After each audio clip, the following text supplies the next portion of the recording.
Frères et sœurs, chers amis, vous qui restez chez vous confinés ou qui peut-être regardez cela après votre journée de travail, nous vous convions à cheminer spirituellement avec nous. De quel chemin s'agit-il?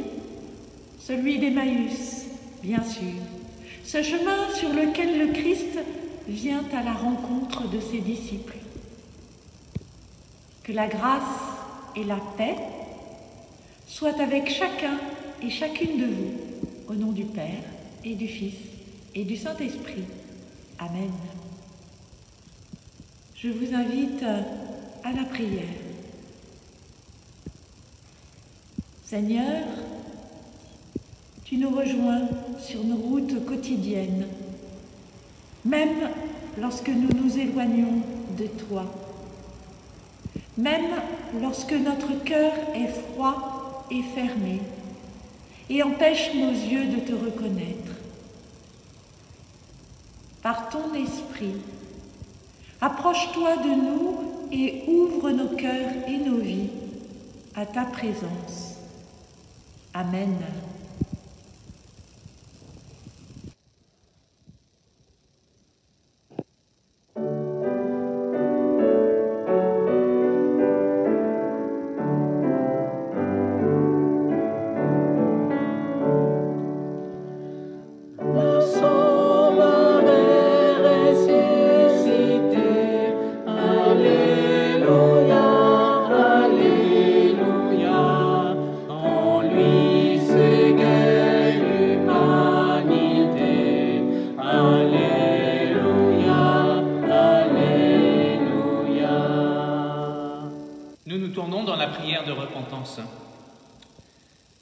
Père, nous voulons te dire notre désarroi devant la souffrance du monde et reconnaître notre responsabilité, car notre manière de vivre ne transforme pas ce monde. Pardonne-nous d'agir comme des égoïstes et de ne pas aimer notre prochain. Pardonne-nous de t'aimer si mal, d'attendre toujours tes services au lieu d'être à ton service. Pardonne-nous d'oublier que notre vrai bonheur est de t'aimer et de te servir. Accorde-nous ton pardon, Seigneur, qu'il soit notre paix, notre joie et notre force. Nous te le demandons au nom de Jésus-Christ. Amen. Dieu entend notre prière et nous recevons de lui son pardon. Mon frère, ma sœur, avant que tu ne le saches, Dieu s'est déjà le premier approché de toi. Avant que tu ne te tournes vers lui, il s'est depuis longtemps tourné vers toi. Avant que tu ne l'aies cherché, il s'est mis en route à ta rencontre. Avant que tu n'aies ouvert la bouche, que la moindre parole ne sorte de ton cœur, il t'a déjà pardonné. Elles volent en éclats les portes verrouillées qui nous enferment dans nos tombes, celles de nos fautes, de notre isolement, de notre incapacité à vivre avec les autres et avec Dieu. Dieu nous aime, Dieu nous pardonne. Amen.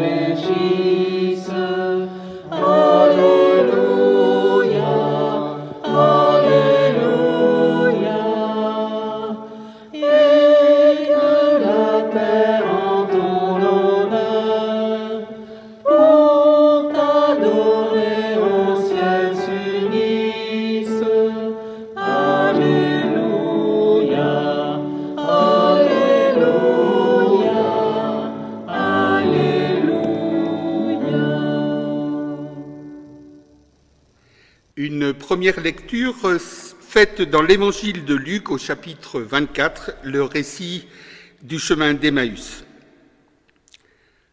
Ce même jour, 2 disciples se rendaient à un village appelé Emmaüs, qui se trouvait à environ 2 heures de marche de Jérusalem. Ils parlaient de tout ce qui s'était passé, et pendant qu'ils parlaient et discutaient, Jésus lui-même s'approcha et fit route avec eux. Ils le voyaient, mais quelque chose les empêchait de le reconnaître. Jésus leur demanda : « De quoi discutez-vous en marchant ?» Et ils s'arrêtèrent tout attristés. L'un d'eux, appelé Cléopas, lui dit : « Es-tu le seul habitant de Jérusalem qui ne connaisse pas ce qui s'est passé ces derniers jours ? » « Quoi donc ? leur demanda-t-il. Ils lui répondirent : « Ce qui est arrivé à Jésus de Nazareth, c'était un prophète puissant. Il l'a montré par ses actes et ses paroles devant Dieu et devant tout le peuple. Les chefs de nos prêtres et de nos dirigeants l'ont livré pour le faire condamner à mort et l'ont cloué sur une croix. Nous avions l'espoir qu'il était celui qui devait délivrer Israël. Mais en plus de tout cela, c'est aujourd'hui le 3e jour depuis que ces fêtes se sont passées. Quelques femmes de notre groupe nous ont étonnés, il est vrai. Quelques femmes se sont rendues au tombeau mais n'ont pas trouvé son corps. Elles sont revenues nous raconter que des anges leur sont apparus et leur ont déclaré qu'il est vivant. Quelques-uns de nos compagnons sont allés au tombeau et ont trouvé tout comme les femmes l'avaient dit, mais lui, ils ne l'ont pas vu. » Alors Jésus leur dit : « Gens sans intelligence, que vous êtes lents à croire tout ce qu'ont annoncé les prophètes. Ne fallait-il pas que le Messie souffre ainsi avant d'entrer dans sa gloire ? » Puis il leur expliqua ce qui est dit à son sujet dans l'ensemble des Écritures, en commençant par les livres de Moïse et en continuant par tous les livres des prophètes. Quand ils arrivèrent près du village où ils se rendaient, Jésus fit comme s'il voulait poursuivre sa route. Mais ils le retinrent en disant : « Reste avec nous, le jour baisse déjà et la nuit approche. » Il entra donc pour rester avec eux. Il se mit à table avec eux, prit le pain et remercia Dieu, puis il rompit le pain et le leur donna. Alors leurs yeux s'ouvrirent et ils le reconnurent. Mais il disparut de devant eux. Ils se dirent l'un à l'autre : « N'y avait-il pas comme un feu qui brûlait au-dedans de nous quand il nous parlait en chemin et qu'il nous expliquait les Écritures ?» Ils se levèrent aussitôt et retournèrent à Jérusalem. Ils y trouvèrent les 11 disciples réunis avec leurs compagnons qui disaient : « Le Seigneur est vraiment ressuscité, Simon l'a vu. » Notre seconde lecture sera faite dans le livre de la Genèse, au chapitre 11, les versets 1 à 9. Tout le monde parlait alors la même langue et se servait des mêmes mots. Partis de l'Est, les hommes trouvèrent une large vallée en basse Mésopotamie et s'y installèrent. Ils se dirent les uns aux autres : « Allons au travail pour mouler des briques et les faire cuire au four. » Ils utilisèrent les briques comme pierre de construction et du bitume comme mortier. Puis ils se dirent : « Allons au travail pour bâtir une ville avec une tour dont le sommet touche au ciel. Ainsi nous deviendrons célèbres et nous éviterons d'être dispersés sur toute la surface de la terre. » Le Seigneur descendit du ciel pour voir la ville et la tour que les hommes bâtissaient. Après quoi il se dit : « Eh bien, les voilà tous qui forment un peuple unique et parlent la même langue. S'ils commencent ainsi, rien désormais ne les empêchera de réaliser tout ce qu'ils projettent. Allons, descendons mettre le désordre dans leur langage et empêchons-les de se comprendre les uns les autres. » Le Seigneur les dispersa de là sur l'ensemble de la terre et ils durent abandonner la construction de la ville. Voilà pourquoi celle-ci porte le nom de Babel. C'est là en effet que le Seigneur a mis le désordre dans le langage des hommes, et c'est à partir de là qu'il a dispersé les humains sur la terre entière.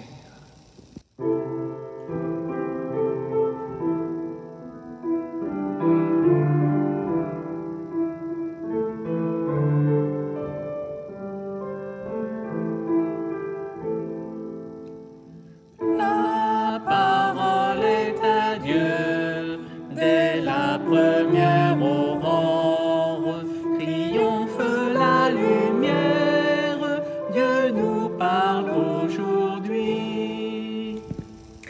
Frères et sœurs, chers amis,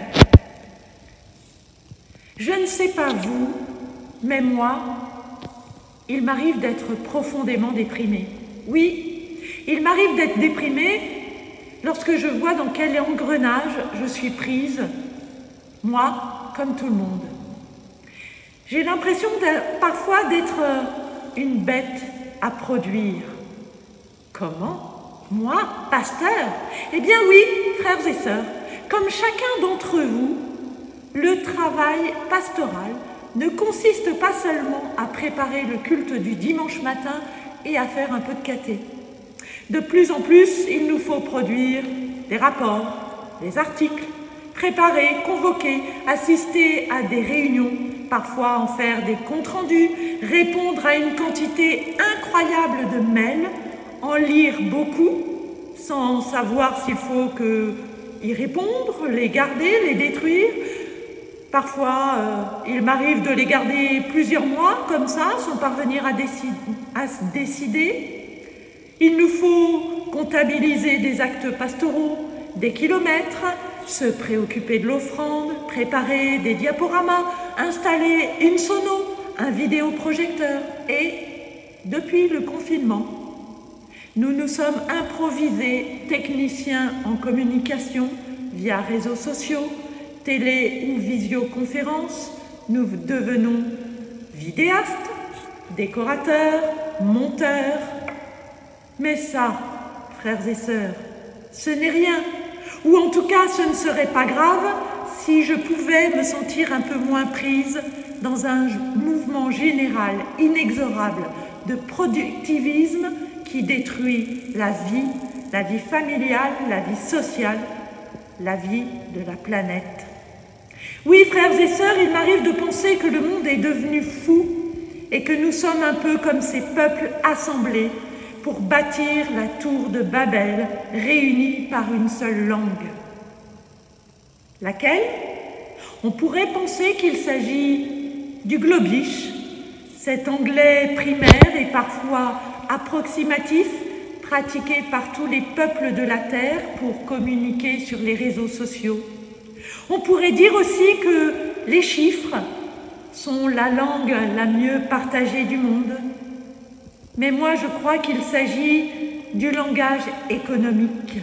Une langue qui utilise et le globish et les chiffres.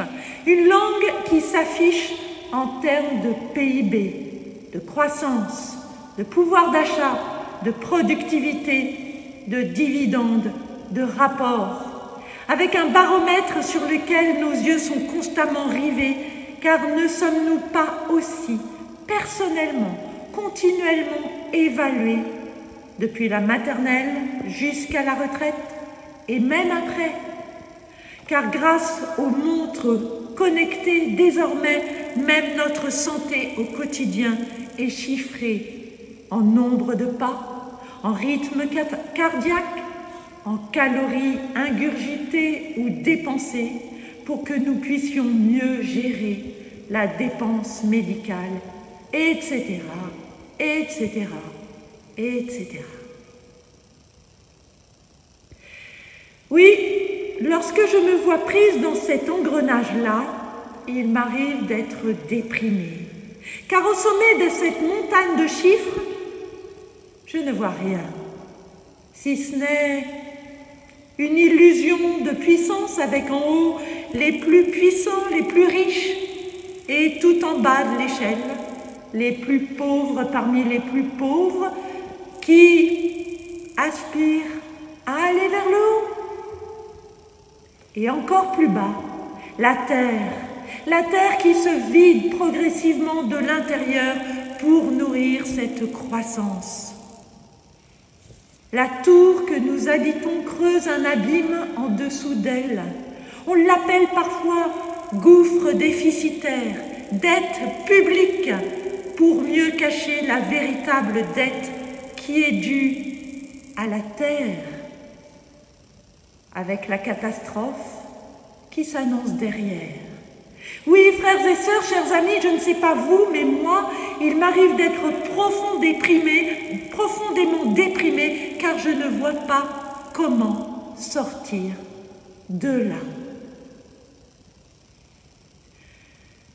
Heureusement, me direz-vous, que ce que je ne sais pas faire, le petit et méchant Corona l'a fait, lui.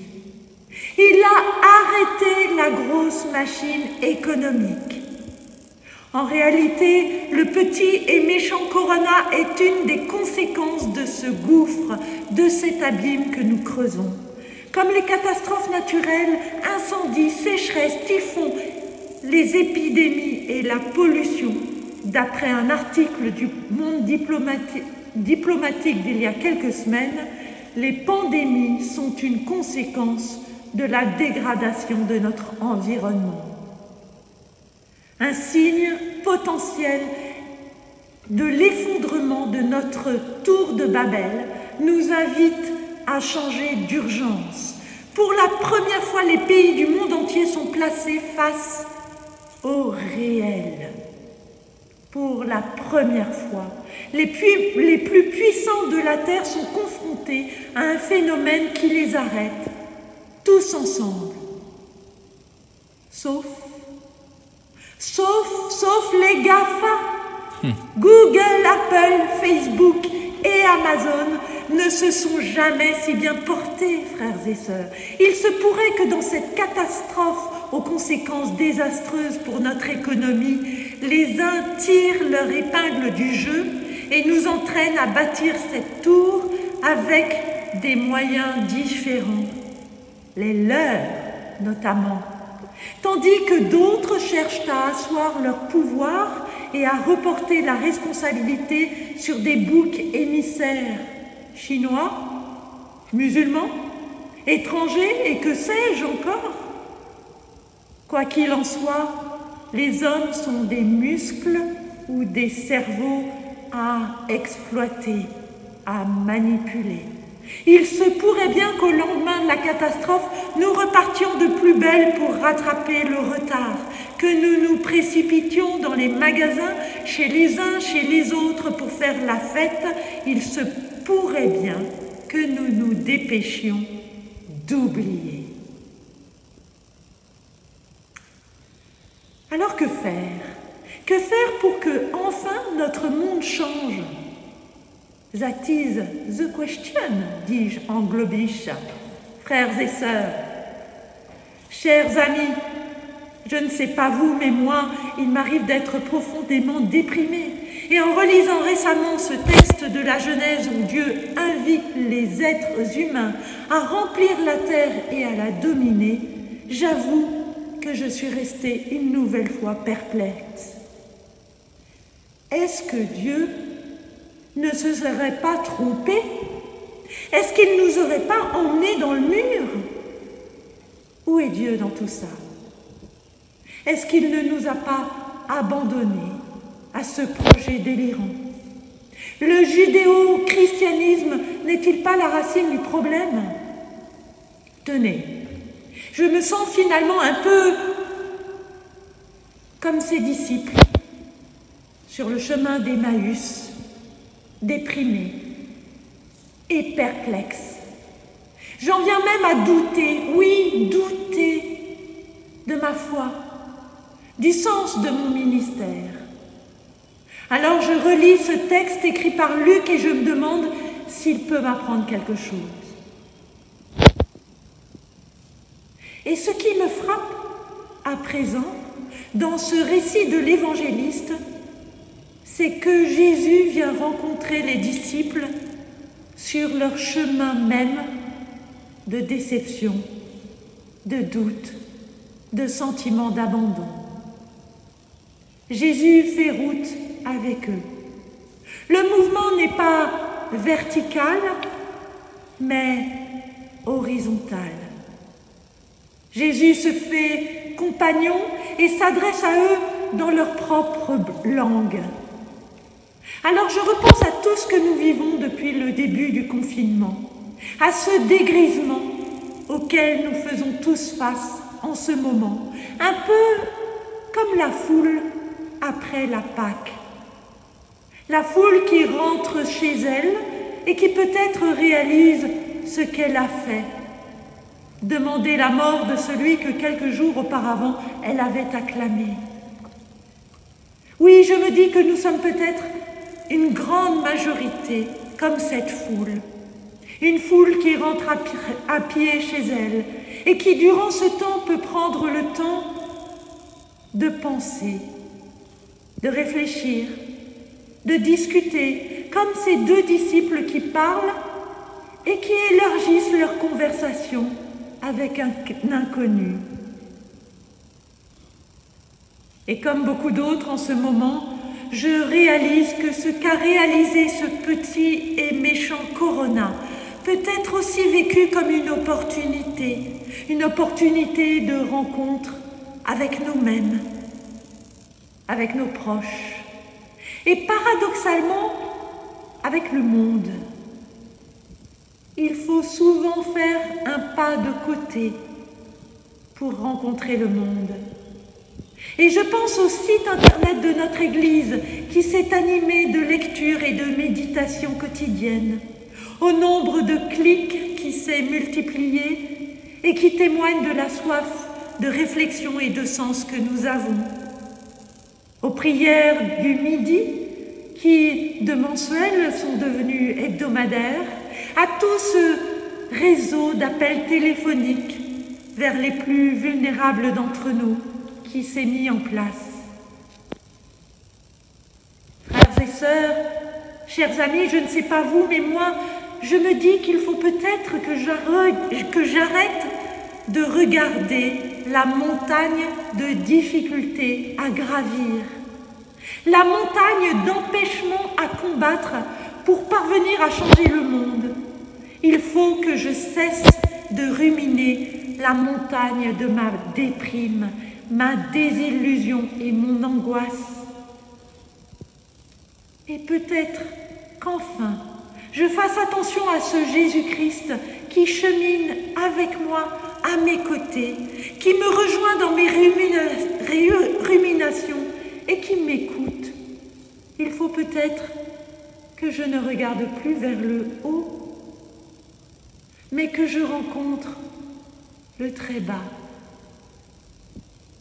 En écoutant ce récit du chemin d'Emmaüs et en pensant au mouvement d'interconnexion, à cette communion qui s'est révélée dans notre communauté durant ce temps de confinement, je peux lâcher ma déprime et m'ouvrir à la joie de la rencontre. Je peux laisser le Christ m'instruire. Je peux me laisser vaincre par lui plutôt que de vouloir vaincre le monde. Je peux le laisser m'aimer, le laisser me diriger avec exigence plutôt que de haïr le monde. Alors, frères et sœurs, chers amis, je ne sais pas vous, mais moi, j'aurais bien envie, comme les deux disciples, de le retenir encore un peu, ce très bas qui chemine avec moi. Je voudrais bien partager le pain avec lui, ou plutôt le laisser partager son pain avec moi, et sans doute plus que ça. Je voudrais bien que ce confinement dure encore, et que, comme la belle au bois dormant au réveil, tout soit transformé sans que nous n'ayons eu besoin de changer. Ce serait bien, hein? Mais Jésus n'a jamais voulu saisir la baguette magique que lui tendait malicieusement le diable, et il nous invite à faire de même, sachant que quoi qu'il arrive, il est présent et il nous ouvre la voie. Mais laquelle, bon sang, mais laquelle? C'est ce que j'aimerais bien savoir depuis le début de cette prédication. Lorsque je repense aux 2 disciples s'en retourner vers Jérusalem, tout joyeux, et retrouver les apôtres, je comprends que nous pouvons faire de même. En effet, frères et sœurs, il n'y a pas de baguette magique, de recette miraculeuse. Il y a un Dieu qui chemine avec nous et qui nous invite, nous aussi, non pas en regardant vers le sommet de la montagne, mais en regardant vers l'autre, notre prochain, à cheminer avec lui, à parler, à discuter et à repenser notre monde, notre environnement le plus proche au plus bas. C'est par un mouvement horizontal et non vertical que le monde peut véritablement changer. Alors parlons, discutons à table avec nos parents et enfants, avec nos amis, avec les frères et sœurs de nos églises. Regroupons-nous, changeons ensemble nos habitudes, nos petites habitudes du quotidien, partageons nos rêves, nos aspirations et donnons-nous les moyens d'y parvenir. Car le monde nouveau ne viendra pas du Très-Haut, ne viendra pas d'en haut, de nos gouvernants, des plus puissants. Le monde nouveau vient du très bas, celui qui, quoi qu'il arrive, chemine avec nous, le ressuscité. Alléluia!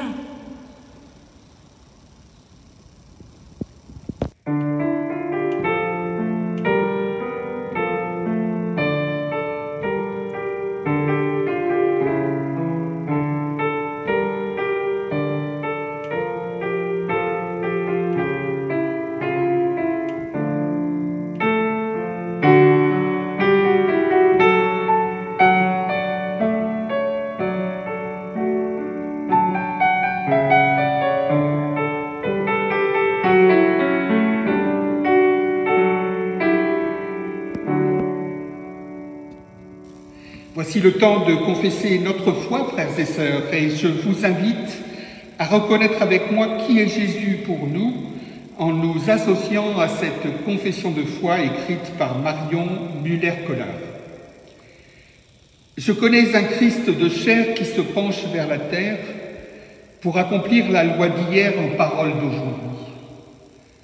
Je connais un Christ de sang qui n'a pour loi que le vivant et pour credo la dignité des hommes que Dieu a enfantés. Je connais un Christ d'esprit qui dispense autour de lui le courage et le discernement, l'inventivité et le lent ébranlement qui dérangent nos fondements pour nous remettre en marche. Je ne connais pas de Christ de marbre, mais je connais un Christ vibrant qui consigne son éternité de la poussière de nos vies.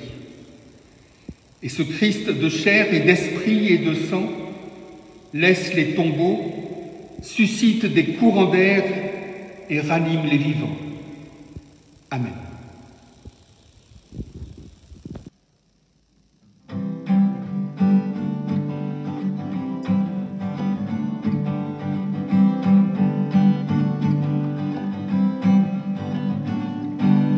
Un chemin vers la lumière qui traverse la nuit, parcourant la terre entière, éclairant notre vie. Ils sont différents les chemins, chacun poursuivant son chemin, mais il y a des croisements en chemin, oui en chemin. Un chemin vers la lumière qui traverse la nuit, parcourant la terre entière, éclairant notre vie. Seul c'est vraiment dur en chemin, on n'est jamais sûr en chemin, on bute sur des murs en chemin, oui en chemin. Un chemin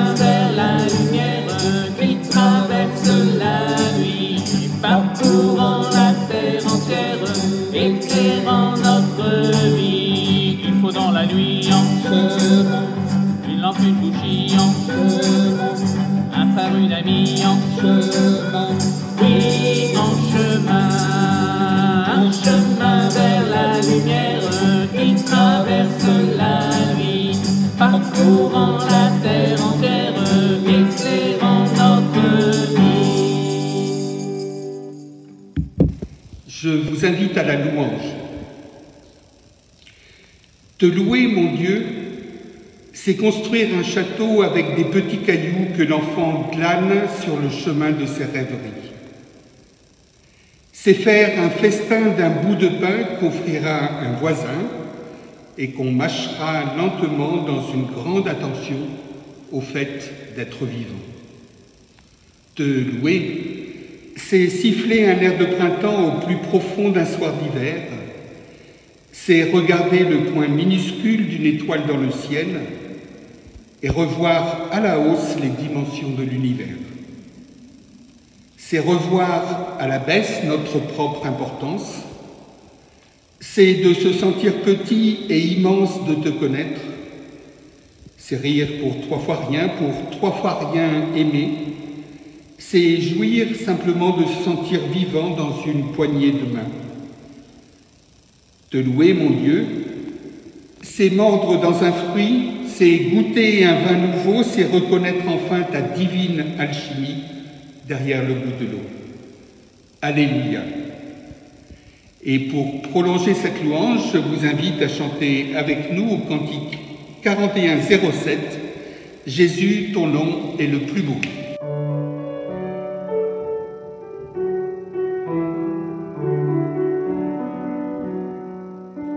Jésus, ton nom est le plus beau, car il contient l'immense amour, l'amour de Dieu.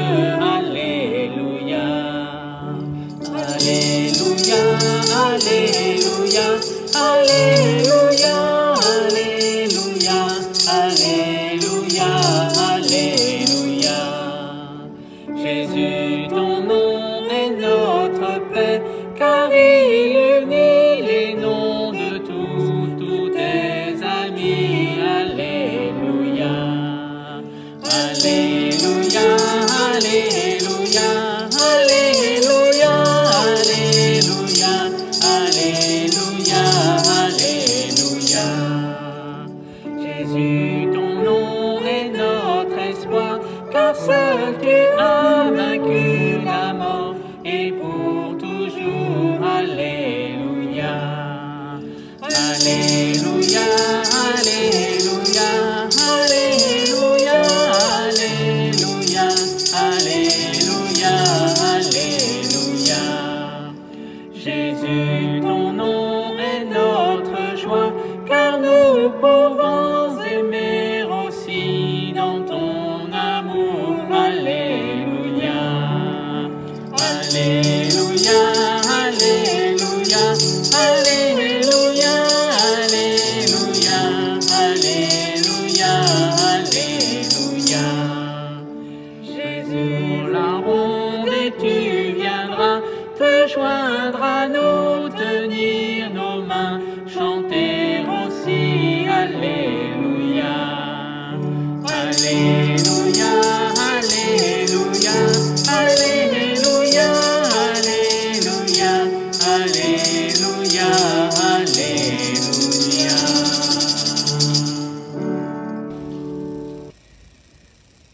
Frères et sœurs, voici le moment de l'offrande. Nous pouvons par notre don manifester que le Christ est vraiment le Seigneur de nos vies et de nos biens.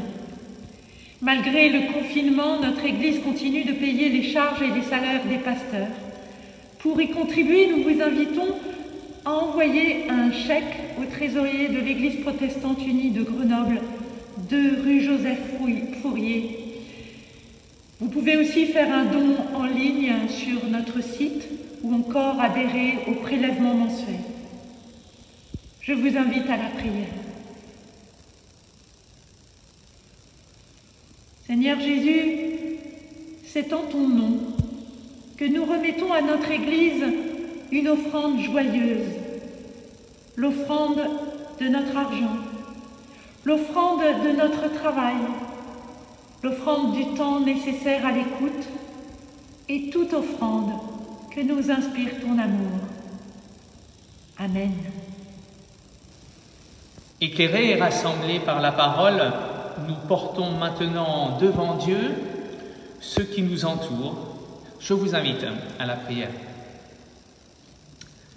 Nous te prions, Seigneur, pour tous ceux qui marchent sur les chemins de la vie. Que ceux qui courent apprennent à ralentir, à se reposer. Que ceux qui marchent aient la force de continuer dans la durée, tout en prenant soin de ceux qu'ils croisent sur leur chemin.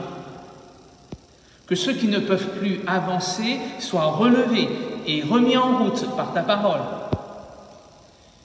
Et que même de leur immobilité, ils reçoivent de toi la grâce d'être capables d'accueil et d'ouverture. Nous te prions, Seigneur, pour les exilés et pour ceux qui sont trop bien installés. Donne aux uns un espace qui puisse devenir leur chez-soi, et aux autres le souffle du grand large, le désir de la découverte. Donne-nous, Seigneur, de trouver sur nos pas la diversité et de rechercher ensemble l'unité. Donne-nous le discernement et la force de prendre nos responsabilités dans les sociétés qui sont les nôtres, afin d'inventer de nouveaux modes de vieillir où les valeurs premières sont la vie, la paix et la dignité. Guéris notre peur d'aller vers les autres. Montre-nous la richesse de découvrir leurs différences, la richesse des échanges et celle de l'étrangeté.